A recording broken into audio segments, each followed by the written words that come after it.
Tragedy was averted on Saturday when an Air Peace aircraft carrying 94 passengers and 6 crew members skidded off the Port Harcourt International Airport runway. While the airline's management attributed the incident to flooding of the runway, the Accident Investigation Bureau has dispatched a team of investigators to determine its cause. The Port Harcourt International Airport was subsequently reopened for operations after engineers inspected the runway and declared the airspace safe and open for flight operations.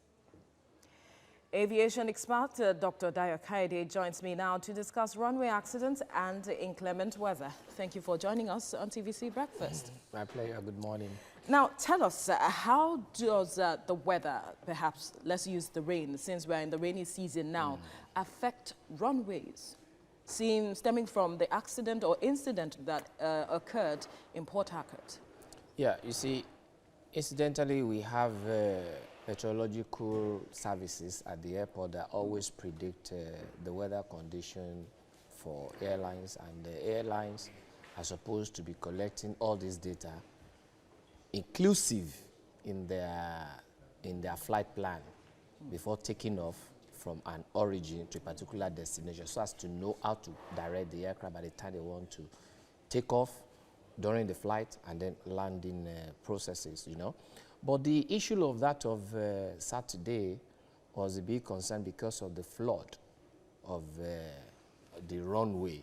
And incidentally, we have been having series of floods on our runways in Nigeria. These have been very, very incessant, of which I thought by now a kind of mitigating activities must have been done on those. Because if we have a meteorological department that understands that we have weather conditions like this, there should have been measures put in place. Yeah, the issue is, you see, there is no way you can control flood without understanding, one, the hydrological characteristics of that place where you have your runway. Two, there has to be a proper drainage.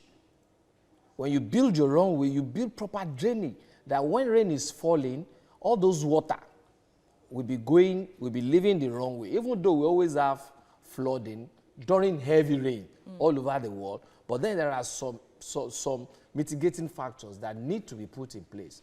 But thank God that other pilot was able to quickly recover the aircraft. So what factors can be put in place to avert an incident of like that happening in an airport? Yeah, it's like this one has happened now.